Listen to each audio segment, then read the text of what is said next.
آزاد کشمیر میں ہر گاؤں میں ہر چوتھے پانچویں گھر کے بعد ایک ریٹائرڈ سپاہی ہے، ہر 5-7-10 گھروں کے بعد ایک حاضر سروس سپاہی ہے۔ 15-20 لاکھ آدمی ہمارا پاکستان کے ID کارڈ اور پاسپورٹ میں باہر بیٹھا ہوا ہے۔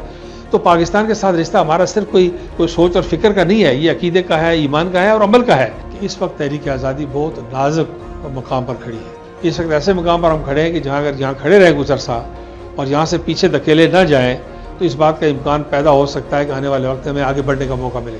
وہ ہندوستان بہت بڑی سطح کی واردات بھی کر سکتا ہے، میں یہ بات بھی آپ کو بتاؤں۔ ہندوستان اس حد تک جا سکتا ہے کہ ہندوستان اچانک کسی وقت یہ کہے، یہ بات سمجھنی چاہیے کہ ہندوستان کے عزائم کے راستے میں پاکستان میں جو رکاوٹ ہے وہ صرف مسلح افواج پاکستان ہے، یہ بات سمجھنا چاہیے۔ پاکستان کے اندر جو سول ملٹری بیوروکریسی تھی یا جو پاکستان کا نظام جس کو ہم کہتے ہیں، سسٹم جس کو ہم کہتے ہیں، کہ وہ چینج نہیں ہوا اکارڈنگلی، پاکستان کے نظریے کے مطابق اس کو ریویمپ نہیں کیا گیا، اس کو اوور آل نہیں کیا گیا۔ یہ ایک کاز آپ نے بتایا کہ کشمیر کے اندر جو ٹوٹ ہوئی پرٹیکولرلی مسلم کانفرنس کے حوالے سے، لیکن آپ نہیں سمجھتے کہ جب تک مجاہد اول سردار عبدالقیوم خان مرحوم اس جماعت کے سربراہ رہے، تمام تر ان چیزوں کی موجودگی میں انہوں نے جماعت کو متحد رکھا، لیکن جب جماعت کی قیادت آپ کے پاس گئی تو ہم دیکھتے ہیں کہ بڑی تیزی سے اس میں جو ہے وہ ڈکلائن نہیں ہوا، بلکہ اس کے حصے بکھرے ہوتے گئے اور اس میں سے مختلف جماعتیں بنتی گئیں، جس طرح ہم نے دیکھا مسلم لیگ نواز کا بہت بڑا ایک وہ جماعت جو 40 سیٹوں تک جاتی تھی آزاد کشمیر کی اسمبلی میں، جیسے میں نے پہلے کہا کہ سواد اعظم کی جماعت تھی۔ جو ہی سردار عبدالقیوم خان صاحب کا سایہ اس جماعت سے ہٹا، وہ اس دنیا سے کوچ فرما گئے اور قیادت آپ کے ہاتھ میں آ گئی، پہلے آ گئی تھی۔ آپ کا کتنا اس میں رول ہے؟ آپ اپنے آپ کو کتنا ذمہ دار سمجھتے ہیں کہ اس جماعت کی جو ڈی جنریشن ہوئی، جو اس کے حصے بکھرے ہوئے، اس میں آپ کا کیا تھا؟ اچھا، تھوڑا سا اس میں ایڈ کر لیتے ہیں کہ زندگی میں جو کافسین گروپ بن گیا تھا مجاہد اول صاحب جب وہ صدر بھی تھے، تو یہ پہلے کافسین کا پس منظر ساتھ جو ڈاکٹر صاحب نے آگے سوال کیا ہے۔ ایک تو میری گزارش یہ ہے کہ مجاہد اول سردار محمد عبدالقیوم خان صاحب کے ساتھ کسی کا کمپیریزن نہیں کرنا چاہیے، یہ بڑی بے انصافی ہوگی ان کے ساتھ بھی اور ہمارے ساتھ بھی۔ تو ایک تو یہ بڑی بنیادی بات ہے کہ تو دوسرا کو مجاہد اول نہیں ہو سکتا۔ اور دوسری بات آپ کی یہ ہے کہ آپ کے ویورز کے ریکارڈ کی درستی کے لیے کہ مسلم کانفرنس میں جب توڑ پھوڑ ہوئی تو نہ صرف یہ کہ مجاہد اول موجود تھے، بلکہ مسلم کانفرنس میں توڑ پھوڑ جس وقت ہوئی اس وقت رئیس الاحرار قائد ملت جو غلام عباس ہی موجود تھے۔ جب غازی ملت الگ ہوئے تو اس وقت انہوں نے آزاد مسلم کانفرنس بنائی، چوہدری نور حسین صاحب نے بنائی، تو اس وقت چوہدری غلام عباس ہی موجود تھے، مجاہد اول بھی موجود تھے۔ جب لبریشن لیگ بنی اس وقت مجاہد اول بھی موجود تھے اور چوہدری غلام عباس ہی موجود تھے۔ تو مجھ سے بہت بڑی قداور شخصیات موجود تھیں جن کی موجودگی میں مسلم کانفرنس کے حصے بکھرے ہونے شروع ہوئے اور آہستہ آہستہ جماعتیں بنی ہیں۔ اور پھر جو ہے اس کے بعد ہمارے دور میں دیکھیے جی ایک یہ آپ نے سیر القاف کی بات کی، یہ بھی اسی زمرے میں آتا ہے، یہ بھی اسی زمرے میں آتا ہے کہ سردار سکندر صاحب جب الگ ہوئے اس وقت بھی مجاہد اول جو ہے وہ تھے برسے اقتدار تھے سیاسی طور پر۔ یہ بات ذہن میں رکھیے کہ آزاد کشمیر میں شملہ معاہدے کے بعد جو انتخابات ہوئے، ان انتخابات میں پاکستان میں جب ایسی حکومت تھی جس کی اپنی جماعت وہاں موجود تھی تو بدترین قسم کی دھاندلی آزاد کشمیر میں کی گئی، خواہ وہ پیپلز پارٹی ہو، نواز لیگ ہو یا تحریک انصاف ہو، کل کی بات ہے، سب کا سب یہ کرتا ہے۔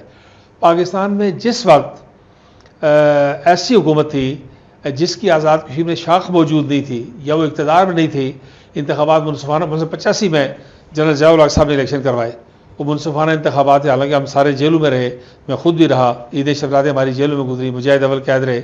اس ساری بات کے باوجود جب انتخابات ہوئے منصفانہ ہوئے تو مسلم کانفرنس نے حکومت بنائی۔ پرویز مشرف نے 2-3 انتخابات کروائے، اس تک مجاہد اول موجود تھے لیکن پارٹی پریزیڈنٹ میں خود ہی تھا، میں نے ٹکٹیں جاری کی تھیں۔ 2001 کے الیکشن میں مسلم کانفرنس نے، 2006 میں پھر مسلم کانفرنس۔ تو یہ جو فیکٹر ہے اس میں میری کو کبھی کوتاہی ضرور ہو سکتی ہے، میں اپنے آپ کو کبھی مجاہد اول جیسا بڑا سیاسی شخص بنانے کے لیے تیار ہی نہیں ہوں، تو یہ میرے اپنے منصب کے تقاضوں کے خلاف ہے۔ 2006 میں آ جاتے ہیں جب آپ وزیر اعظم بن گئے، اقتدار کی سب سے جو اونچی سیٹ ہے وہ وزارت عظمیٰ ہے، آپ وزیر اعظم بن گئے، اس وقت 40 کے قریب 36 دو تہائی اکثریت تھی آپ کے پاس۔ اس وقت کیا عوامل ایسے پیش آئے؟ پاکستان میں جب حالات تبدیل ہوئے نا، پیپلز پارٹی آئی تو انہوں نے فوری طور پر آزاد کشمیر رد و بدل شروع کر دی نا، جب پاکستان میں پیپلز پارٹی آ گئی. نہیں 2006 میں نہیں. اچھا نہیں یہ تو 8 کی بات ہے نا, 8-9 کی بات ہے. ٹھیک ہے. وہ 2006 نہیں آپ سے کچھ نلام بھی تھے ارکان اسمبلی. نہیں وہ نالان تو تھے نا. اب نالان تھے, اب 6 مہینے سے پورٹ فولیوز کے بغیر ہیں, وزارتوں کے بغیر ہیں. مجھ سے نالان تھے تو وہاں جا کے کیا انہوں نے کر لیا سوال نہیں پیدا ہوتا. لیکن یہ ہے کہ ہماری کمی کوتاہی ہو سکتی ہے ضرور, لیکن وہ ساری قابل اصلاح تھی. اصل بات یہ تھی کہ کشمیر جو پالیسی ہے اس پر جب بھی کمپرومائز کرنے کی کسی حکومت نے, خواہ وہ شملہ معاہدہ ہو خواہ وہ تاشقند ہو, جب بھی پاکستان کی مرکزی حکومتوں نے فیصلہ کیا کہ مسئلہ کشمیر پر کمپرومائز کریں گے, تو ایک زمانے میں APIC نہیں ہوا کرتی تھی, تو اس طرف مسلم کانفرنس اور اس طرف نیشنل کانفرنس شیخ عبداللہ کی جماعت, دونوں حکومتیں دونوں جماعتوں کو کمزور کریں گی, اور پاکستان اس کے بعد پھر پاکستان کی سیاسی جماعتیں بنا دی گئی. اب آپ دیکھیے نا کہ فرض کریں وہ بھی اس میں ذرا تھوڑا سا ہے نا, جب مسلم لیگ نون مارز وجود میں آتی ہے, ٹھیک ہے نا, اس سے پہلے آپ وزیر اعظم تھے, جو آپ سے ایک دھڑا ناراض ہوا مسلم کانفرنس کا, جنہوں نے بعد میں مسلم لیگ نون بنائی.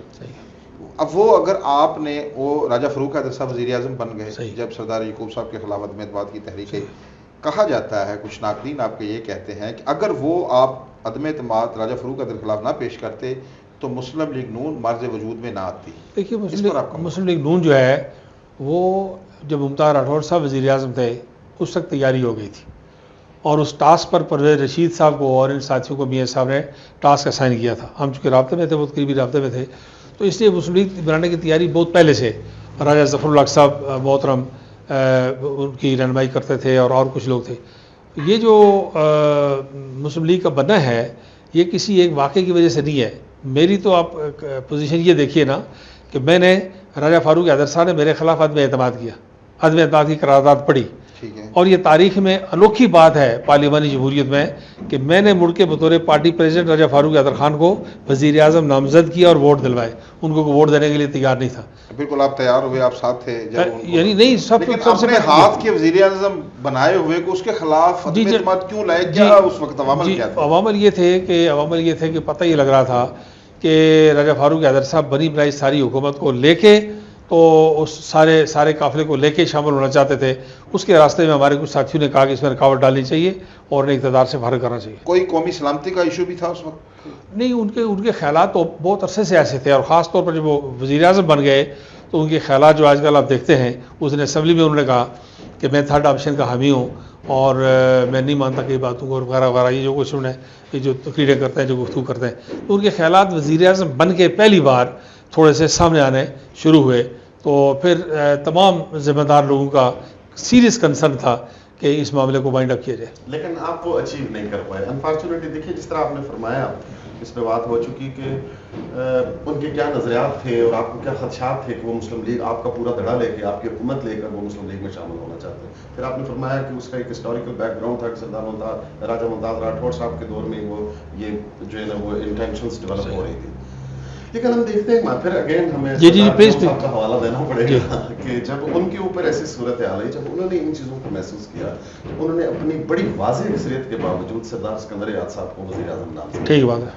اور یہ ایک دفعہ نہیں ہوا, ایک دفعہ سے زیادہ دفعہ ہوا کہ ان پر ایسی صورت حال آئی تو انہوں نے اقتدار کی قربانی دی, خود اپنی ذات میں نہیں رکھی. ٹھیک بات ہے. ایک ایلیگیشنز آپ پر سردار صاحب یہ لوگوں کا آتا ہے, بس معذرت آپ کا احترام اپنی جگہ, کہ آپ نے اس اقتدار کی خواہش میں مسلم کانفرنس کو داؤ پہ لگا دیا کہ آپ اگر فاروق حیدر کو بصیرت کے ساتھ حکمت عملی کے ساتھ روک سکتے اور اس کے خلاف قرارداد 11 مہینے کے اس اقتدار کی وجہ سے پوری کی پوری جماعت جو ہے وہ اسٹیج پہ لگی. دیکھیے یہ آرگیومنٹ بھی دیا جا سکتا ہے, یقیناً سیاست میں کوئی غیر معقول بات نہیں ہے, قابل فہم بات ہے, یہ بات اس بات کی گنجائش بھی ہو سکتی ہے.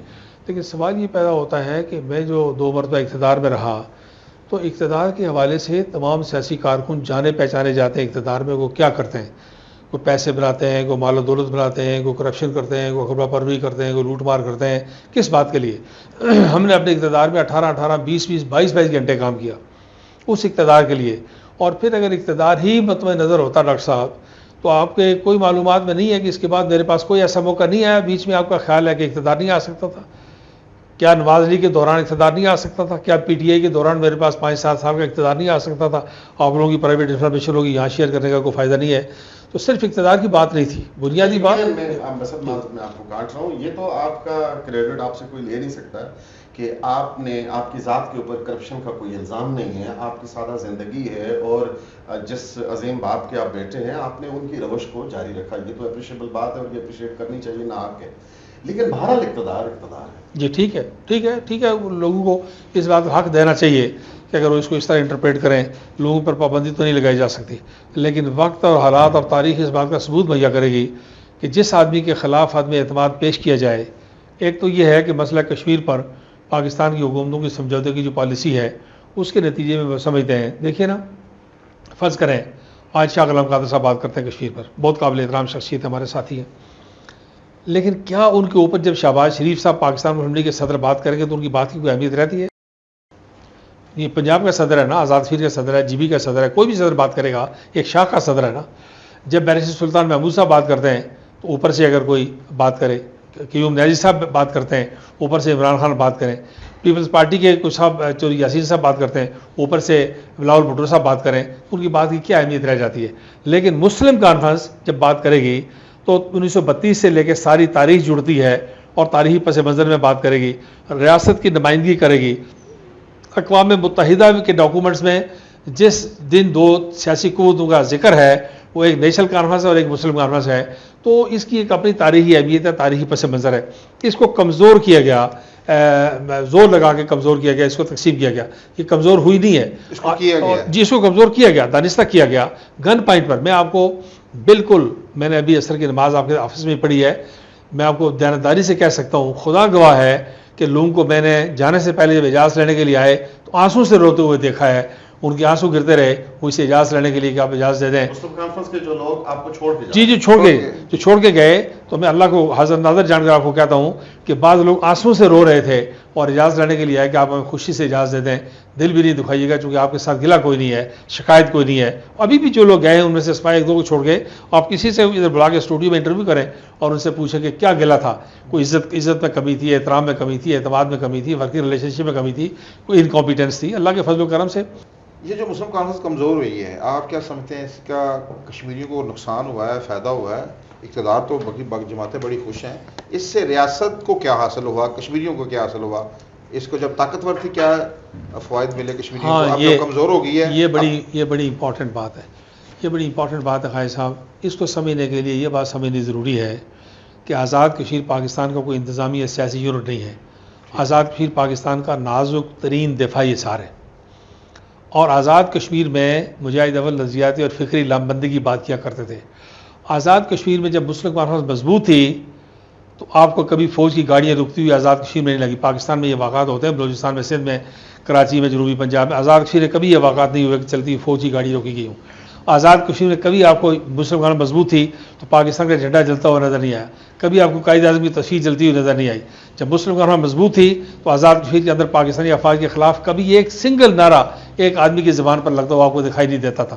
پہلے مسلم کانفرنس کو کمزور کیا گیا. دیکھیے کشمیر میں دو ہی نعرے ہیں, ایک کشمیر بنے گا پاکستان ہے, ایک کشمیر بنے گا خود مختار ہے.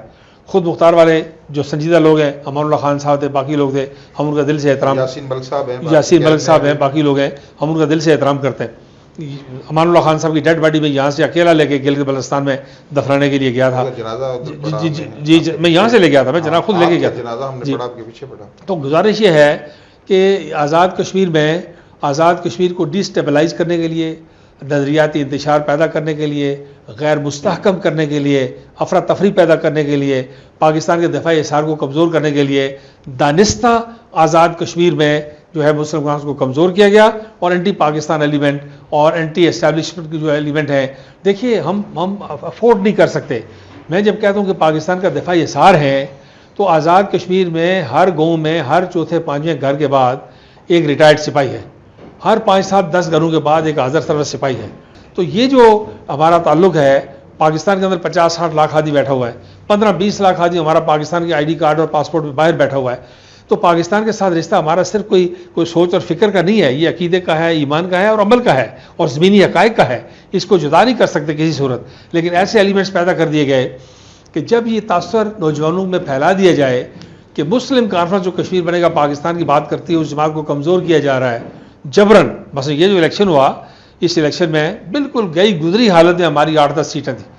میں 2-4 لوگوں کے ساتھ ماہرین کے ساتھ بیٹھ کے ٹی وی پہ ڈیبیٹ کر سکتا ہوں کہ کون کون سی سیٹ تھی اور کس طرح آخری وقت میں آ رہا ہے. اور میری سیٹ بھی شمار قطار میں نہیں تھی, یہ تو قدرت نے کوئی مہربانی کی بچ گئی, ورنہ یہ بھی رائٹ آف کر دی تھی. ان کا خیال یہ تھا جو کچھ اس وقت ٹیلی ویژن پر اخبارات میں آ رہا ہے کہ جو کشمیر پالیسی بن گئی تھی, کشمیر کا سودا ہو رہا تھا, اور کشمیر کے 5 اگست 2019 کے بعد, جی 5 اگست 2019 کے بعد کا جو کشمیر ہے اس میں مسلم کانفرنس کہیں فٹ ہی نہیں ہوتی. یہ جو موجودہ کون لوگ ہیں سردار صاحب بسنت معذور, یہ کون لوگ ہیں جو اتنی شدت سے آزاد کشمیر, یعنی مسلم کانفرنس کو ہم بھی مانتے ہیں, آپ تو اس کے سربراہ ہیں, آپ اس کو ڈیفینڈ کریں گے, لیکن یہ بات تو ہم بھی مانتے ہیں کہ نظریہ الحاق پاکستان, رائٹ ونگ کی جو پالیٹکس تھی, پرو پاکستان جو پالیٹکس تھی, اس کی علامت آزاد کشمیر میں مسلم کانفرنس تھی. تو جتنی شدت سے آپ یہ کہہ رہے ہیں کہ اس کے خلاف یہ بھی سازش ہوئی, یہ بھی سازش ہوئی, اور یہ انفیکٹ پاکستان کے خلاف سازش ہے, یہ پاکستان کے بنیادی جو نظریہ ہے اس کے خلاف سازش, یہ کون لوگ ہیں؟ ڈاکٹر صاحب آج اگر وہ دباؤ کم ہو جائے, نہیں یہ ہیں کون لوگ جو یہ سازش کر رہے ہیں؟ چلے وہ تو ایک بات ہو گئی نا,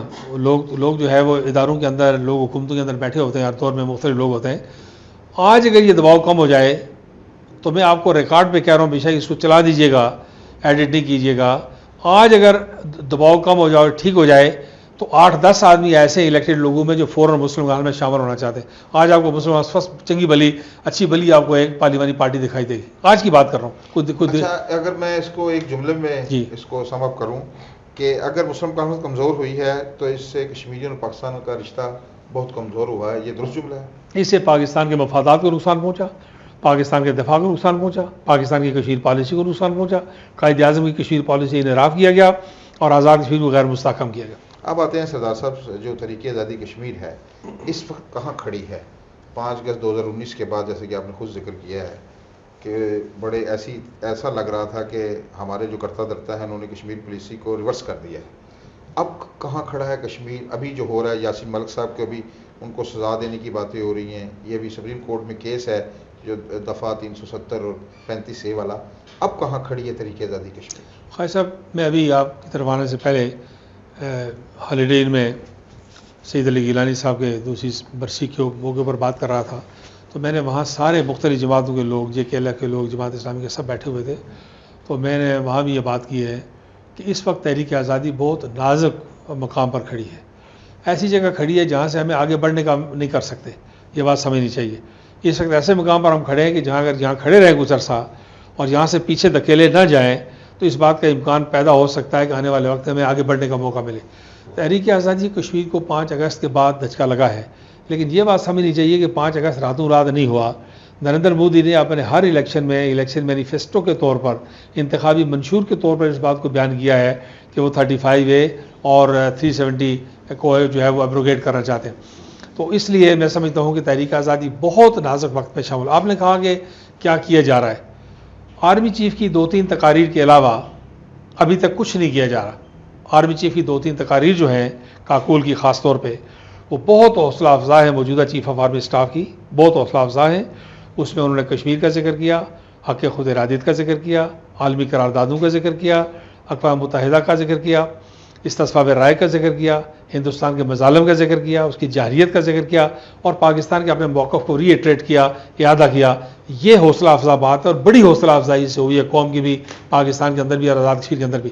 لیکن عملی طور پر ابھی تک کیا کیا جا رہا ہے اس میں میرے علم میں کوئی ایسی بات نہیں ہے کہ میں آپ کو یہ بتاؤں کہ کوئی قومی کشمیر پالیسی تشکیل دی جا رہی ہے, کوئی بیرونی دنیا میں کشمیر میں کوئی خاص قسم کا کوئی میکینزم ہوا ہے, کوئی کشمیری ڈائسپورا اور پاکستانی ڈائسپورا کو کشمیر کے معاملے میں متحرک کرنے کے لیے کچھ ہوا ہے. پرویز مشرف کے زمانے میں کشمیر سینٹر کھلے ہوئے تھے برسلز میں, آپ کے علم میں ہے برسل میں کتنا طاقتور کشمیر سینٹر تھا.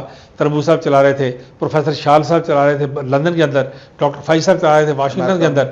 تو یہ سارا جو کام ہے یہ رک گیا بعد کی سیاسی حکومتوں نے روک دیا اس کو.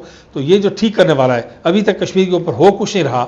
صرف یہ ہے کہ آرمی چیف کی گفتگو سے یہ لگا ہے کہ گزشتہ جو پسپائی کی پالیسی تھی اس کو واپس دوبارہ بحال کر کے, اسی طرح کی ہمیں بھی اس طرح کی آ رہی ہیں کوئی ویبز کہ کچھ پالیسی ریویو کی جا رہی ہے جو موجودہ آرمی چیف بڑا اچھا سگنل ہے کر رہے ہیں, لیکن آپ کے علم میں کوئی عملی ابھی کوئی اقدام نہیں ابھی عملی اگر میرے علم میں نہیں ہے تو میں یہ کہہ سکتا ہوں کہ عملی طور پر ہے بھی کچھ نہیں. میں اتنا بے علم اور بے خبر آدمی نہیں ہوتا تحریک آزادی کشمیر کے حوالے سے, تو کچھ نہیں ہو رہا ہے. ضمنی سوال ہے سردار صاحب کہ آپ نے فرمایا کہ جو برسلز میں اور نیو یارک میں اور لندن میں جو کشمیر سینٹرز تھے پہلے, اور پھر ہمارے ہاں یہ کوٹ اینڈ کوٹ میں یہ بات کروں، میں رپورٹ کروں، میں اس میں میری رائے یہ نہیں ہے کہ گزشتہ جو حکومت تھی اس کے دوران کشمیر کے ساتھ کوئی سیکرٹ ایسی بات ہوئی جس کے نتیجے میں ہم نے 5 اگست والے جو ایشوز تھے ان کو تسلیم کیا یا ان کے خلاف ہم اس طرح سے ریئیکشن نہیں دے سکے.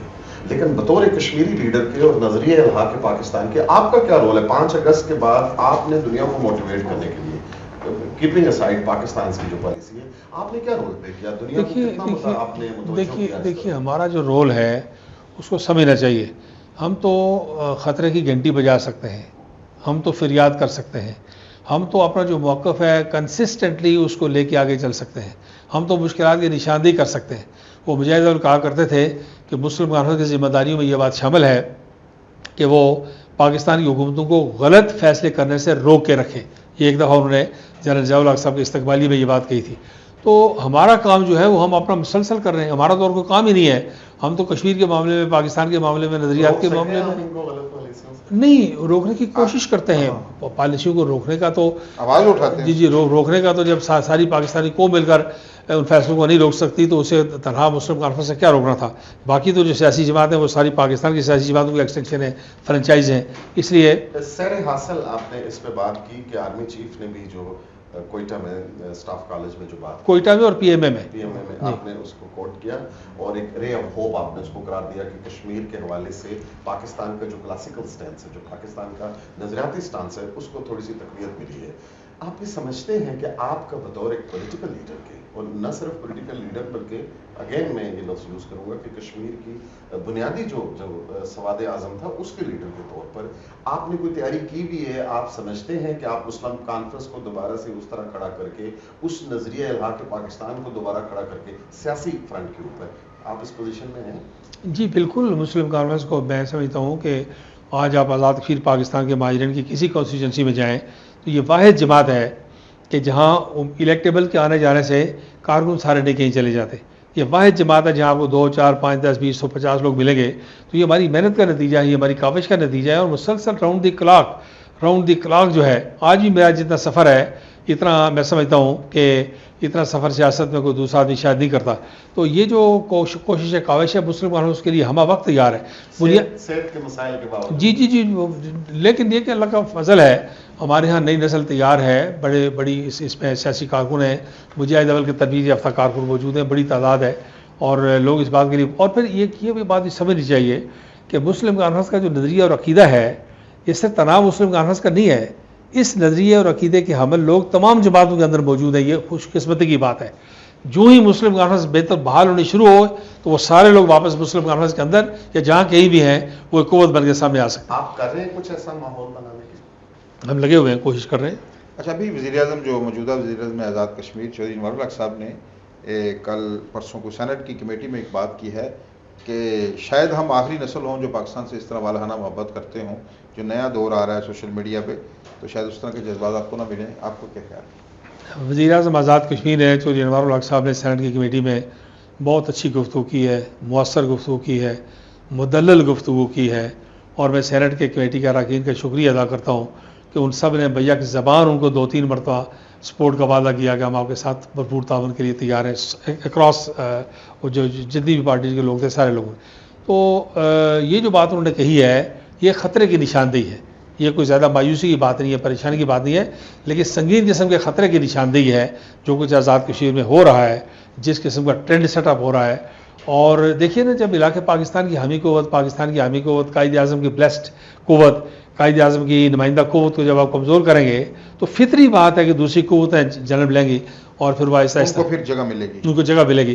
تو یہ جب آپ فیلڈ خالی کریں گے تو اس کو ویسے انہوں نے ان کو الارم کیا ہے کہ آپ رویے ٹھیک کریں، جو فنانس کے ایشوز ہیں جی خطرات سے نشاندہی کی ہے. نہیں کوئی ایشو نہیں ہے. یہ جتنے لئی نالے پر پیسے خرچ کرتے ہیں اتنے آزاد کشمیر سارے پر خرچ کرنے کے لیے تیار نہیں ہے. سوال یہ پیدا ہوتا ہے کہ یہ پنجاب میں صرف جو آبیانہ وصول کیا جاتا ہے اس کو آپ دیکھیں کتنا ہے، پانی کدھر سے آ رہا ہے. جو بجلی پیدا ہو رہی ہے 2,500-3,000 ہزار میگا واٹ، آپ کو چاہیے کتنی؟ 400 میگا واٹ بجلی چاہیے. وہ آپ جس ریٹ پہ پیدا کرتے ہیں بھی بات کرتے ہیں اس حوالے سے. لیکن ہم آئے روز دیکھتے رہتے ہیں جو بھارت ہے وہ دھمکیاں ان کی طرف سے آتی رہتی ہیں. آزاد کشمیر کو انہوں نے ٹارگٹ کیا ہوا ہے بالخصوص.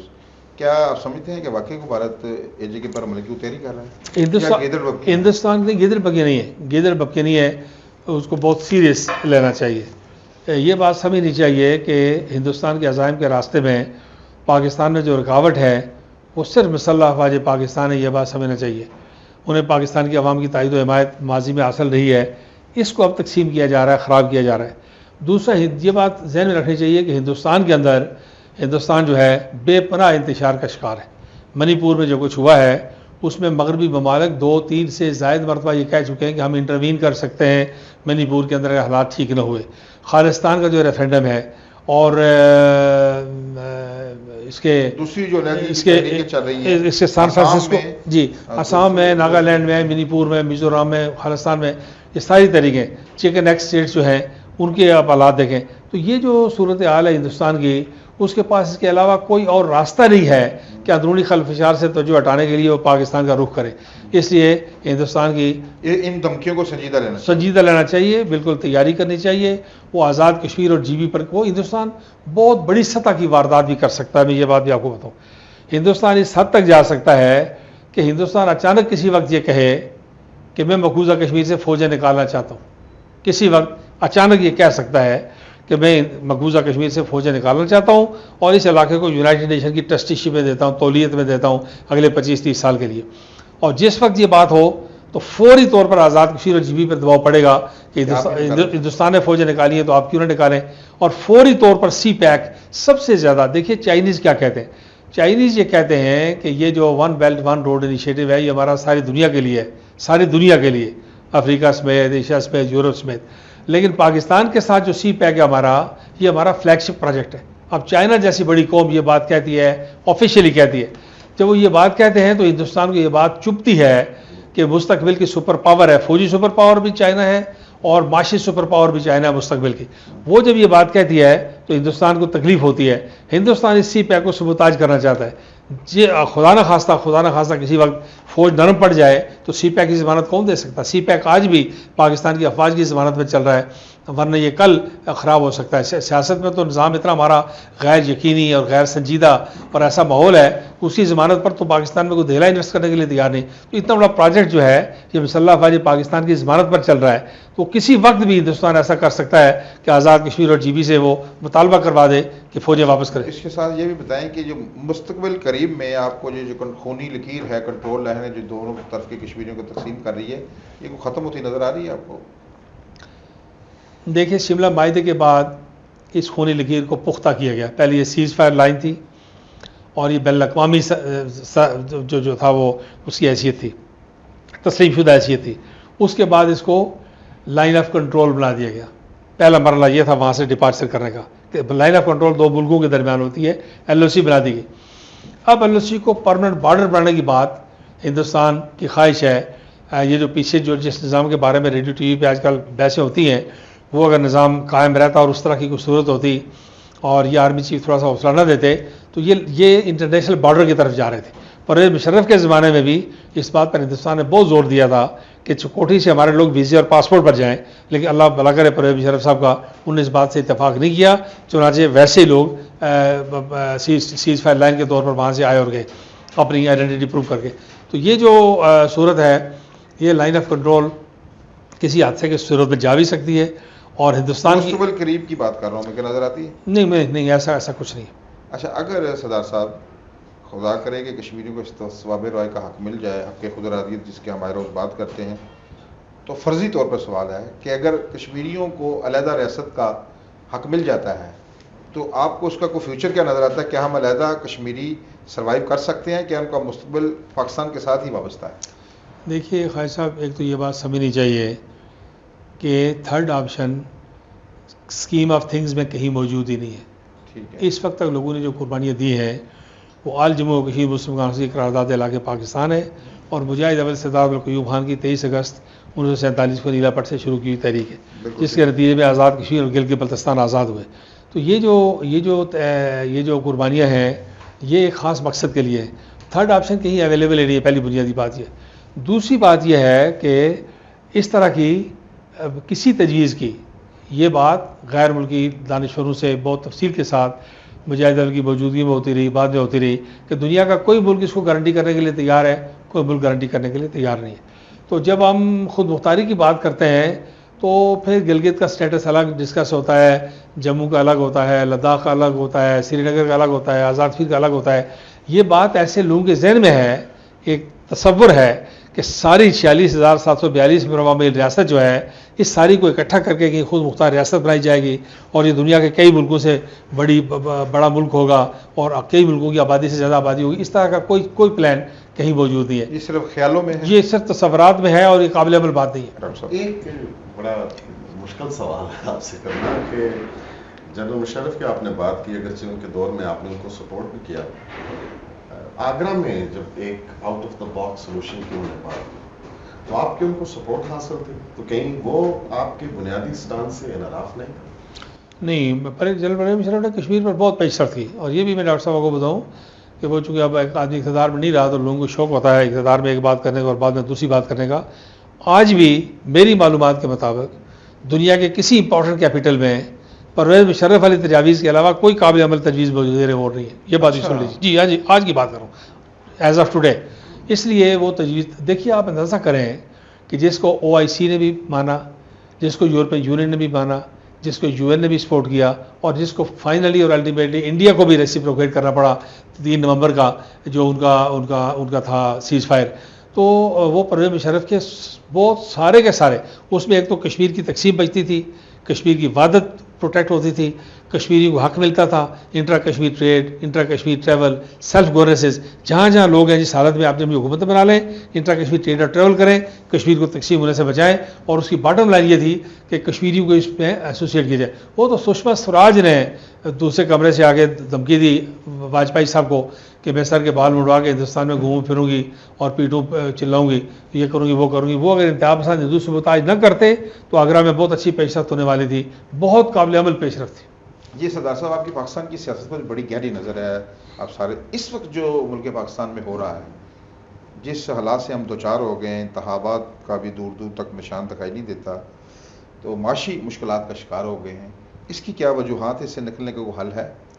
دیکھیے، تو گزارش یہ ہے کہ پاکستان کے موجودہ بحران کے تمام لوگ ذمہ دار ہیں، تمام کے تمام سیاسی جماعتیں جو اقتدار میں رہی ہیں، تمام حکومتیں جو حکومتوں میں رہی ہیں، پارلیمنٹیرینز، عدلیہ اور ہمارے جو دوسرے ادارے ہیں، سب تھوڑے یا بہت اپنی اپنی جگہ ذمہ دار ہیں۔ کسی نے خرابی کی ہوگی، اس طرح ذمہ دار ہے، کسی نے خرابی روکی نہیں ہوگی، غفلت کی ہوگی، چشم پوشی کی ہوگی، کسی نے سستی قاہری کا مظاہرہ کیا ہوگا، لیکن تمام لوگ ذمہ دار ہیں۔ پہلی بنیادی بات تو یہ سمجھنی چاہیے، ایسے پیدا نہیں ہو گیا بحران۔ نمبر تو اس بحران کو ہم اٹھتے بیٹھتے یہ سازش ہو گئی، امریکہ یہ کر گیا، ہندوستان یہ کر گیا، یہود و نصارہ یہ کر گئے، ایسا کچھ نہیں ہے۔ یہ ہم نے پاکستان کو خود ولنریبل بنا دیا ہے۔ میں روز اول سے اس بات کے حق میں ہوں، لکھا پڑا ہے میں نے اس پر، میں 8 اور 9 مارچ 1995 کو آرٹیکل قومی اخبارات میں چھپا ہے، ایڈیٹوریل پیج میں میرے فوٹو کے ساتھ۔ میں نے کہا کہ پاکستان کو تنازع سیاستدانوں پر نہیں چھوڑا جا سکتا، یہ بات سمجھنی چاہیے۔ اس کو میں نے بعد میں پھر ملٹری ڈیموکریسی کا نام بھی دیا۔ میں یہ بات کہنا چاہتا ہوں کہ پاکستان میں اب کولیکٹیو وزڈم کی ضرورت ہے۔ انفرادی طور پر سیاستدان اس بات کا اعتراف کر لیں کہ وہ ناکام ہو چکے ہیں اور وہ کسی قسم کی کامیابی کا راستہ قوم کو دکھانے کے قابل نہیں رہے۔ ایک بات تو یہ، یعنی آپ چاہتے ہیں پاکستان میں ملٹری ڈیموکریسی ہونی چاہیے، جو آپ کا تصور ہے ملٹری ڈیموکریسی؟ جی، میں نے لکھا اس پر، میں کہا ہے، بار بار کہا ہے، اور میں اس پر ملٹری ڈیموکریسی کا مطلب یہ ہے ڈاکٹر صاحب کہ تمام اداروں کا آپس میں تال میل ہو، مارشل لاء کا راستہ رکے، مداخلت کا راستہ رکے، اور فوج کے کردار کو آئینی تحفظ مہیا کیا جائے۔ فوج کے کردار کو آئینی تحفظ میسر نہیں، بالکل نہیں ہے، اسی لیے کہتے ہیں مداخلت ہوتی ہے۔ آئین کے اندر فوج کا کردار نہیں، فوج کا جتنا کردار ضروری ہے، آپ مجھے یہ بتائیں۔ زیادہ چاہتے ہیں آپ جو موجودہ؟ نہیں، میں نہیں چاہتا، میں آپ کی بات کر رہا ہوں کہ اگر آپ کو بتایا جائے کہ افغانستان میں گفتگو کرنی ہے تو آپ کس کو بھیجیں گے؟ مجھے پاکستان میں نام بتائیں اس بندے کا۔ اگر پتہ جائے کہ مسئلہ کشمیر پر بات کرنی ہے تو مجھے 2 بندوں کے نام بتائیں جو بھیجے جائیں گے۔ اگر یہ ساری بات انہوں نے کرنی ہے اگر بحری اور بری اور فضائی ساری حدود کی دیکھ بھال انہوں نے کرنی ہے تو پھر ان کے رول کو کانسٹیٹیوشنل پروٹیکشن دیں تاکہ وہ فریق کی حیثیت سے امپارٹنٹ. یہ تو فوج جو ہے جس ایک امپارٹنٹ ادارہ ہے, آخری ادارہ جو بچا ہوا ہے, تو وہ کسی نہ کسی وقت کوئی نہ کوئی ہاتھوں مارتے ہیں, جس کو سوٹ کرتا ہے وہ تعریف کرتا ہے, باقی جو حکومت سے اترتا ہے وہ اس کے خلاف بیان بازی شروع کرتا ہے. صاحب اگر اس کو دیکھ لیں ہم, جیسے عمران خان تھے پی ٹی برسر اقتدار, تو میں یہ سمجھتا ہوں یہ ایک سول ملٹری ڈیموکریسی کی صورتحال تو تھی پورے اداروں کی, کچھ تھی نا, لیکن جو آپ جس نقطہ نظر کی بات کرتے ہیں وہ تو 3.5 سال برسر سول ملٹری ڈیموکریسی کا ایک وجود رہا, لیکن وہ فائدہ تو کوئی نہیں ہو ریاست کو. ابھی 16 ماہ دیکھ لیں, یہ بھی سول ملٹری ڈیموکریسی کہہ سکتے ہیں. جی اس کا بھی ریاست کو کوئی فائدہ نہیں, بلکہ مزید انتشار بڑھا. یہ فارمولا تو نظام لگتا ہے. میں یہی گزارش کر رہا ہوں, دو باتیں. ایک تو یہ بات سمجھنی چاہیے خالد صاحب کہ دنیا کے ہر ملک نے اپنے لیے نظام رکھا ہوا ہے. جاپان نے بادشاہت قائم رکھی ہوئی ہے, برطانیہ نے بادشاہت قائم رکھی ہوئی ہے, کینیڈا نے بادشاہت قائم رکھی ہوئی ہے, عرب ملکوں نے جو ہے وہ شہنشاہیت قائم رکھی ہوئی ہے, روس نے اور چین نے کمیونزم اور سوشلزم میں محفوظ رکھا ہوا ہے. تو ہمیں یہ جو مادر پیدر آزاد پارلیمنٹری ڈیموکریسی ہے یہ سوٹ نہیں کرتی, یہ ڈیلیور نہیں کر سکے, بالکل 100% ناکام ہو گئی ہے. میں 7-8 الیکشن لڑ چکا ہوں, پچھلے 40 سال سے اسمبلی کے اندر باہر بیٹھتے ہیں, 2 دفعہ وزیر اعظم رہا ہوں, اپوزیشن لیڈر رہا ہوں, کمیٹیز کو چیئر کیا ہے. میں یہ سمجھتا ہوں کہ موجودہ نظام اس شکل و صورت میں پاکستان میں ڈیلیور بالکل نہیں کر سکتا کسی صورت. اس نظام کو تبدیل کرنے کی ضرورت ہے. انتخابات پاکستان کے مسائل کا حل نہیں, یہ بات سمجھنی چاہیے بالکل کسی صورت. اس فساد میں مزید اضافہ کریں گے. آپ کے پیش نظر معاشی بحران ہے. معاشی بحران کے لیے ہم بہت فرانس سے, جرمنی سے, امریکہ سے ایکسپرٹس بلاتے ہیں. جیسا عمران خان صاحب نے کہا تھا کہ میں 200 ماہرین لے کے آ رہا ہوں, پھر ہر 6 مہینے بعد وزیر خزانہ تبدیل کرنا پڑا. میں آپ سے یہ کہنا چاہتا ہوں, آج جو ہم 2-4 لوگ یہاں کیمرے کے سامنے بیٹھے ہوئے ہیں, یہ تجویز کرتے ہیں, یہ تجویز کرتے ہیں کہ آپ پاکستان میں 5, 4, 6, 7, 8 فالتو چیزیں ہیں جس میں سے اس پاکستان میں قائد اعظم کے پاکستان میں سے کسی کا کوئی تعلق نہیں ہے, کسی کی کوئی ضرورت نہیں ہے, ان کی امپورٹ بند کر دیں تو آپ کے 7-8 ارب ڈالر ٹھیک ہو جائیں گے. ٹافیاں, chocolate, biscuit, perfume, cigar, make up کا سامان, مجھے بتائیں یہ 6-7 چیزیں پاکستان میں کس کی ضرورت ہے؟ اور میں آپ کو کیمرے کے سامنے کہہ رہا ہوں کہ آپ کو 6-7 بلین ڈالر بچتے ہیں. نہیں آپ تو نہیں سگریٹ پیتے نا, ڈاکٹر صاحب تو سگار پیتے ہیں. ڈاکٹر صاحب آپ کا کیا بنے گا؟ آپ رہ جی آپ سگار کے بغیر رہ سکتے ہیں؟ ذرا بتائیں کہ یہ قوم کدھر جا رہی ہے اور ہم 6-7 ارب ڈالر کس بات پہ خرچ کر رہے ہیں؟ ٹافیوں اور چاکلیٹ کھانے کے لیے, میک اپ کے سامان کے لیے. اچھا پھر آپ دیکھیے, آپ تھوڑا سا اور آگے چلیں. اس ملک, غریب ملک کے اندر جو پرکس اور پریویلیجز ہیں, مراد ہیں, میری ہیں, آپ کی ہیں, پارلیمنٹیرین کی ہیں, عدلیہ کی ہیں, فلاں کی ہیں, فلاں کی ہیں, وہ آپ کو اندازہ کتنی ہے؟ تقریباً 16 سے 17 ارب ڈالر.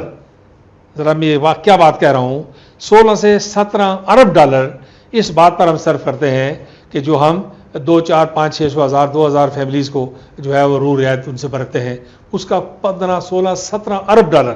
ابھی کتنے ہو گئے؟ 16 اور 4 23. آپ 23 ارب ڈالر اس سال نہیں رکھنا چاہتے, آپ اس کو کم کر دیں, 12 ارب ڈالر پہ آ جائیں. تبھی آپ 1 ارب ڈالر کے لیے یہی شکریہ ادا کرنے کے لیے جاتے ہیں تو آپ کو 12 ارب ڈالر میں مہیا کریں. اچھا 12 ارب ڈالر چھوڑ دیں, 25% پہ آ جائیں, 6 ارب ڈالر اس مہینے, کہ ساری قوتیں اس طرح اکراس ٹیبل بیٹھیں اور ساری بیٹھ کے فیصلہ کریں کہ اس سال ہم نے ایک گرینڈ ڈائلاگ کیا بات کر رہے ہیں کہ جو ایلیٹسٹ ہمارا سسٹم ہے, ہماری ایلیٹ اپنی جو پرکس اور پریویلیجز ہیں ان کو چھوڑ دے. ڈاکٹر صاحب ڈائلاگ کی بات نہیں ہے, میں پالیسی کی بات کر رہا ہوں. میں یہ کہہ رہا ہوں کہ بالکل اس طرح بیٹھیں. یہ پالیسی کون بنائے گا؟ نہیں اس وقت دیکھیں نا, کچھ چیزیں سمجھنی چاہیے. آپ جب پاکستان کی پالیٹکس کی بات کرتے ہیں تو پھر ان باتوں کو, اس وقت بڑی آسانی ہے, اس وقت بہت لمبی جوڑی پارلیمنٹ بھی نہیں ہے, مختصر سی کابینہ ہے اور بہت اچھی کابینہ ہے. مجھے بہت عرصے بعد خوشی ہوئی, میں اس کابینہ کے بارے میں میری رائے بہت اچھی رہی. ہم سنا کرتے تھے کہ جب ہمارے وزیر چلے جاتے ہیں تو پتہ لگ رہا تھا کہ فلاں روس نے بھرتی کروایا, فلاں چین نے بھرتی کروایا, فلاں امریکہ نے بھرتی کروایا. اس دفعہ یہ زیادہ کابینہ میڈ ان پاکستان ہے اللہ کے فضل سے. جی بہت اچھا بہتر. یہ آپ کو ایک تو فیصلہ کر رہے ہیں, میں آپ کو کاٹ رہا ہوں کہ پہلی دفعہ آپ کہہ رہے ہیں کہ پاکستان کے اندر کوئی caretaker government made in Pakistan آئی ہے. نہیں کیئر ٹیکر نہیں, میں منتخب غیر منتخب سب حکومتوں کو ملا کے کہہ رہا ہوں کہ ہر حکومت میں کوئی نہ کوئی خرابی دکھائی دیا کرتی تھی, اور تھوڑا سا اور پریسائز کرتے ہیں تاکہ آپ کے سننے والوں کو وضاحت ہو جائے. 3 وزارتیں، خارجہ، خزانہ اور دفاع. 3 وزارتیں جو ہیں یہ کسی ملک میں بہت امپارٹنٹ ہوتی ہیں علاقائی اور داخلی اور خارجی طور پر. وزارت داخلہ کا اپنا مرحلہ ہے، اپنا مقام ہے. دفعہ 100% میڈ ان پاکستان بنی ہے، ورنہ IMF کا بندہ آ گیا، ورلڈ بینک کا بندہ آ گیا، فلاں کا بندہ آ گیا، وہ نہیں ہوا اس دفعہ. اللہ نے کرم کیا. فارن آفس میں بھی جو ہے وہ بہت مادر پدر ایک پاکستانی الفکر شخص بیٹھا ہوا ہے. تو میں یہ گزارش کرنا چاہتا ہوں کہ پاکستان کے مسائل کو اگر آپ نے حل کرنا ہے تو فرانس اور جرمنی سے ماہرین کو نہ بلائیں. ادھر گھر میں جو لوگ بیٹھے ہوئے ہیں ان سے رائے لیں، ان سے پوچھیں. میں نے معیشت کا تو آپ کو بتایا کہ اگر آپ 75% یہ خرابی کرتے رہیں، جاری رکھیں، 25% دیکھیں پاکستان کی معیشت کو کیا خطرات ہیں. لیکیج ہے آپ روکیں، ویسٹیج ہے آپ روکیں، تھیفٹ ہے آپ روکیں، کرپشن ہے آپ روکیں، اور کاؤنٹر پروڈکٹیو ایکٹیویٹی ہے. آپ $5 بلین لیتے ہیں کہ ہم نے یہاں سے سڑک بنانی ہے، 5 سال کے بعد آپ کہتے ہیں ہو سروے غلط ہو گیا اور $5 بلین لگایا ہوا یہاں سے اس کا ملبہ اٹھانے کے لیے. سڑک ادھر ہی ہے اور آپ $10 بلین کے مقروض ہو گئے کسی ملک کے. تو کاؤنٹر پروڈکٹیو ایکٹیویٹی ہے. اسلام آباد میں دن کو لائٹیں جلتی ہیں سارے کھمبوں پر اور رات کو لوڈ شیڈنگ ہوتی ہے. اس کے لیے کو امریکہ سازش کر رہا ہے، ایک اوورسیئر بٹھا دیں، سوئچ آن آف کر دیا کرے، سارے پاکستان میں لائٹیں جلتی ہیں، بند ہوتی ہیں. تو کوئی میں آزاد کشمیر میں برفانی علاقے میں 2007 اور 2008 میں نے سولر لگانی شروع کی تھی. آزاد باڑہ میں نام لیتا ہوں، بالکل ہمارا انڈیا کے پاس نو مینز لینڈ وہاں ہے، پاری طرح ہندوستان کا پانی ہے، پانی ہمارا مشترک ہے وہاں. آزاد باڑے میں نے 2007-8 میں سولر لائٹ لگائی ہے. نیلم ویلی میں 7-8 جگہوں پہ نازک ترین برفانی جگہوں پہ سولر لائٹ لگائی ہے. 2023 تک ٹھیک چل رہی ہے. اور پاکستان میں کیا دقت ہے؟ آپ نے 2015 میں اسلام آباد میں شروع کیا سولر لائٹ. یعنی آج سے اسلام آباد سے 8 سال پہلے اگر یہ کام میں سنو باؤنڈ ایریاز میں کر سکتا ہوں تو آپ یہاں کیوں نہیں کر سکتے؟ جی ہاں. اور ایک اور بات آپ کی انرجی کے کرائسس ہیں جو ہمارے پرائم منسٹر انوار الحق صاحب نے بات کی. آزاد کشمیر میں یہ بات میں آپ کو زور دے کر گزارش کرنا چاہتا ہوں. آزاد کشمیر کا اور گلگت بلتستان کا ہائیڈل کا جو پوٹینشیل ہے 40,000 میگا واٹ سے زائد ہے. 40,000 23,000 کے قریب ان کا ہے، 7-8 ہزار کے قریب ہمارا ہے. مجھے یہ بتائیں کہ آپ کو کیا لگتا ہے آپ نے پالیسی ٹھیک کرنی ہے اور پالیسی صرف یہ ہے کہ انویسٹمنٹ مرکز کی، را مٹیریل لوکل یونٹ کا 50-50 کے حساب سے، اور کل دڑا سیالکوٹ چیمبر کا میں ڈاکٹر صاحب آپ کو بتاؤں جس سے سارا بجلی ایجی میں چل رہا ہے وہ سردار صاحب کو دیا ہوا ہے. جی یہ لگا، یعنی یہ صرف آپ سیالکوٹ کے چیمبر آف کامرس کو ایک بریفنگ دے دیں کہ ہم گلگت اور بلتستان میں اور آزاد کشمیر میں یہ یونٹ موجود ہیں آپ لگائیں تو 10 میگا واٹ وہاں لگے. آپ سیالکوٹ میں اس کی شوگر بل کو 10 میگا واٹ ایڈجسٹ کر دیں بجلی، بس کوئی بجلی کو کندھے پہ اٹھا کے تو لے جانے والی چیز ہے نہیں ہے. تو سوال یہ پیدا ہوتا ہے کہ آپ کے آزاد کشمیر میں ٹورزم، آزاد کشمیر میں منرلز، آزاد کشمیر میں فارسٹ ویسٹ، آزاد کشمیر میں معدنیات اور آزاد کشمیر میں یہ جو پانی ہے، تو کوئی دقت ہی نہیں ہے پاکستان کے اندر لگ. دو چیزوں میں دو چیزوں کا آپ نے اس میں بڑا کمپریہنسولی اور بڑا سیر اصل اس پہ آپ نے بات کی. ایک آپ نے یہ کہا کہ انتظامی جو بدحالی ہے کہ آپ چیزوں کو مینیج نہیں کر پا رہے، سڑک اٹھے اکھاڑ دیتے ہیں. دوسری آپ نے بات کی کہ پرکس اور پریویلیج. تو میرا سوال یہ تھا بنیادی کہ وہ لوگ جو خود پرکس اور پریویلیج حاصل کر رہے ہیں وہی اقتدار میں ہیں تو وہ کیوں کریں گے اپنے؟ اس وقت اچھا موقع ہے نا، جس وقت آپ اور میں یہ تجویز کر رہے ہیں، یہ گفتگو کر رہے ہیں، اس وقت اچھا موقع ہے. بہت بڑی پارلیمنٹ نہیں ہے اور جس طرح خالد صاحب نے کہا مجھے بھی الیکشن دور دور تک ہوتے ہوئے دکھائی نہیں دیتے. میں تو ایک تو دکھائی نہیں دیتے، ایک تو میں یہ بطور سیاسی کارکن یہ کہتا ہوں کہ الیکشن مسئلے کا حل ہی نہیں ہے جب تک نظام میں کوئی تبدیلی نہیں ہوگی، کوئی مؤثر تبدیلی نہیں. آپ اچھے ڈیموکریٹ ہیں ڈاکٹر صاحب، سردار صاحب آپ کہہ رہے ہیں کہ الیکشن مسئلے کا حل ہی نہیں. یعنی جس دوائی سے بیماری میں اضافہ ہو آپ اسی دوائی کو دوبارہ کیوں تجویز کرنا چاہتے ہیں 4 دفعہ؟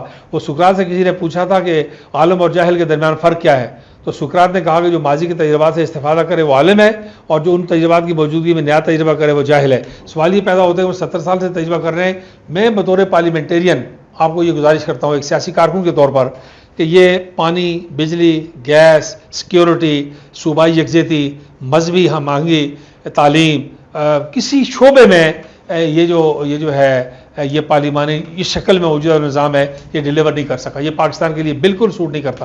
آپ ایک تو پاکستان میں اس نظام میں تبدیلی لائیں نمبر 1، اور نمبر 2 یہ ہے کہ پاکستان کے انتظامی صوبے اور بنائیں. یہ 4 صوبے بہت بڑے ہیں، ہینڈلر بہت چھوٹے ہیں، صوبے بہت بڑے ہو گئے. ان کی 8-8 10-10 15-15 صوبے بنائیں، انتظامی صوبے بنائیں. بے شک اسمبلیاں وغیرہ نہ دیں آپ، بے شک آپ اس میں کوئی چیف منسٹر گورنر نہ مقرر کریں، انتظامی صوبے بنائیں جس طرح دنیا میں لوگوں میں بنائے ہوئے، لیکن فوری طور پر پاکستان کے چھوٹے یونٹ بنائیں، انتظامی صوبے بنائیں، اور ان کو جو ہے اس کو پاکستان کے جو خدا داد جو پاکستان کی صلاحیت ہے اس کو ٹائملی ایکسپلائٹ کریں۔ ڈیموکریسی کی آپ نے بات کی کہ اس میں انکلوژن ہونی چاہیے، ان اداروں کا کانسٹیٹیوشنل جو ہے وہ اسٹیٹس دیں ڈیسیژن میکنگ کے اندر، لیکن ایک کاؤنٹر آرگومنٹ سردار صاحب یہ ہے کہ جمہوریت کو تو پاکستان میں چلنے ہی نہیں دیا گیا، انہی اداروں نے اس ملٹری جو اسٹیبلشمنٹ ہے یا آپ کی جوڈیشری ہے انہوں نے انٹرفیئرنس اتنی کی آپ کی ڈیموکریسی کے اندر کہ وہ ڈیموکریسی اصل شکل میں پاکستان، آپ اگر اپنا کام کر رہے ہوں ڈاکٹر صاحب، دیکھیے دائیں ہاتھ جب تک کام کرتا ہے نا تو کبھی بائیں ہاتھ کھانے کی کوشش نہیں کرتا، یہ جس وقت مفلوج ہو جائے رہ جائے تو خود بخود بائیں ہاتھ پلیٹ کی طرف جاتا ہے، خدا نہ خاصہ یہ بھی رہ جائے تو پھر دایاں پاؤں حرکت میں آتا ہے۔ اسٹیٹ کے آرگنز اس طرح ہیں، ایک جسم کی مانند ہے، تو جب سیاست مفلوج ہو جائے، جب سیاست غیر مؤثر ہو جائے، جب سیاست کاؤنٹر پروڈکٹیو ہو جائے، جب سیاست نفع بخش ہونے کے بجائے نقصان دہ ثابت ہو جائے، تو اس وقت اگر یہ جو ہے کہ ادارہ یہ بھی کام نہ کرے تو آپ کیا کریں گے، سوال یہ پیدا ہوتا ہے۔ سیاستدان اپنا کام کریں، کس پارٹی میں؟ مسلم کانفرنس اور جماعت اسلامی کے علاوہ مجھے تیسری پارٹی کا نام یہاں کیمرے میں بتا دیں جس کے الیکشن، جس کے اندر ڈیموکریسی کئی معروف پروگراموں میں اس بات کا ذکر کیا جا چکا ہے کہ ہندوستان آزاد کشمیر میں کیا کر رہا ہے، کس طرح کی دخل اندازی کر رہا ہے۔ ہندوستان آزاد کشمیر کے اندر، ہندوستان بلوچستان کے اندر، سندھ کے اندر اور بیرونی دنیا میں جو کشمیری ڈائسپورا ہے اس کے ذریعے بے پناہ دخل اندازی کر رہا ہے، نمبر ایک۔ نمبر دو، جو پالیسیز ہیں مرکزی حکومتوں کی آزاد کشمیر کے حوالے سے وہ بالکل ناقابل فہم ہیں اور ناقابل قبول ہیں، ان میں اصلاح چاہیے۔ یہ جو ریلیشن شپ ہے اس ریلیشن شپ کو ٹھیک کرنا چاہیے سوچ اور سمجھ کے، یہ سمجھنا چاہیے کہ آزاد کشمیر اور گلگت بلتستان جو ہے یہ مستقبل میں کسی بھی وقت استصواب رائے کا حصہ بن سکتے ہیں۔ آپ میری ایک بات پر غور کریں کہ تمام تر اقدامات کے باوجود جو 5 اگست 2019 کو ہوئے، نریندر مودی باہر سے لوگوں لا کے آباد کر رہا ہے یا نہیں کر رہا؟ کیوں کر رہا ہے؟ کس وجہ سے کر رہا ہے؟ اس ڈر سے کر رہا ہے کبھی رائے شماری کا موقع آیا، جی میں یہ کہ آپ سے کہتا ہوں اس ڈر سے کر رہا ہے کہ کبھی نہ کبھی یہ رائے شماری کا جو کارڈ ہے اس کو بھی ہم کھیل کے دیکھتے ہیں۔ اس وقت آپ کیا کریں گے؟ میں نے تجویز دی ہے کہ آپ آزاد کشمیر کا ڈیٹا بیس کریں، گلگت بلتستان کا ڈیٹا بیس کریں، پاکستان میں موجود کشمیریوں کا ڈیٹا بیس کریں اور تارکین وطن کا ڈیٹا بیس کریں۔ یہ ڈیٹا بیس تیار رکھیں۔ وہ 40-50 لاکھ آدمی باہر سے لے کے آ رہا ہے، آپ فیک لے کے آ رہا ہے، آپ جینون کشمیری ان کا ٹھکریں۔ تو اس لیے آزاد کشمیر کے جو حالات خراب ہیں اس میں پاکستان کی حکومتوں کی پالیسی کا ذکر ہے، نمبر ایک۔ نمبر دو، پاکستان کی جو سیاسی جماعتوں کی دخل اندازی ہے اس کا ذکر ہے، بہت بے جا مداخلت ہے اور وہ سارے الیکشن رگ ہوتے ہیں، اس کا ذکر ہے، ہندوستان کے پیسے کا ذکر ہے، اور یہ 3-4 باتیں۔ ہندوستان پیسہ بھی بھیج رہا ہے حالات خراب کرنے کے لیے، اے کے آپ یہ کہہ رہے ہیں؟ پاکستان کے معروف ٹی وی پروگرامز میں یہ بات زیر بحث آ چکی ہے کہ پاکستان کی حکومتوں کو آنکھیں کھولنی چاہیے کہ ہندوستان کس قدر پیسہ آزاد کشمیر میں انویسٹ کر رہا ہے۔ ایک سے زائد بار یہ بات ہو چکی ہے، یہ کوئی سیکرٹ نہیں رہا، میں آپ کو کسی ریکارڈ میں بتا رہا ہوں، یہ اندر بیٹھے کرنے والی بات نہیں ہے، اس کو کھول کے کرنا چاہیے تاکہ وہ دیکھیے نا۔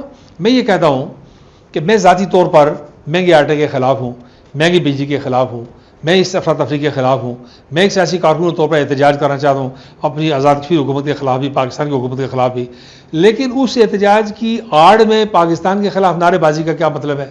پاکستان کے جھنڈے کی توہین کا کیا مطلب ہے؟ قائد اعظم کی تصویر کی توہین کا کیا مطلب ہے؟ اس میں مسلح افواج پاکستان کی گاڑیاں روکنے کا کیا مطلب ہے؟ اس میں پاکستانی فوج کو گالیاں دینے کا کیا مطلب ہے؟ یہ 4-5 باتوں کا کیا تعلق ہے آٹے اور بجلی پانی سے؟ سوال یہ پیدا ہوتا ہے۔ ایک میرا سوال ہے، ابھی جو مسئلہ ہے اس وقت، ایک جو مسئلہ ہے سر، وہ جو بجلی کے بلات کا مسئلہ ہے اے جے کے میں، ابھی دیکھیں یہ بات تو جب ہم کسی بھی جگہ پہ لوگ ڈیبیٹ کرتے ہیں، ہمیں لوگ فون بھی کرتے ہیں، کہتے ہیں کہ یار ہمارے یہاں 2700 میگا واٹ بجلی پیدا ہو رہی ہے اے جے کے سے ابھی، تو ہمارا مسئلہ تو 450 ہے، تو یہ ہمیں کیوں نہیں ملتی؟ یہ کیا اس مسئلے کا حل کیا ہے؟ اس مسئلے کا حل یہ ہے کہ آزاد کشمیر کی بجلی ہو یا بلوچستان کی سوئی گیس ہو، قدرت کا اصول ہے، فطرت کا اصول ہے کہ جہاں کوئی چیز پیدا ہوتی ہے ان لوگوں کا زیادہ حق ہے۔ یہ وہاں سے سوئی سے آپ ہوا میں پائپ اٹھا کے تو گجر خان آ کے لائٹیں جلانی شروع کریں، چولہے جلانے شروع کریں تو پھر بلوچستان میں اس کا اثر ہوگا۔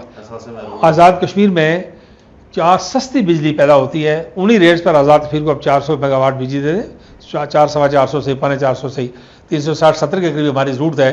اگر کمرشل بھی ایڈ کر دیں اس کو تو 400 سے 400 میگا واٹ. دو چیزیں، ایک تو چند 100 کیوسک پانی بنگلہ ڈیم سے چاہیے جو بنگلہ ڈیم ایگریمنٹ کا نتیجہ ہے.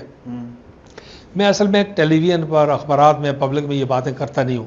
یہ پہلی بار اس طرح کی بات آپ نے پوچھی ہے، میں کر رہا ہوں.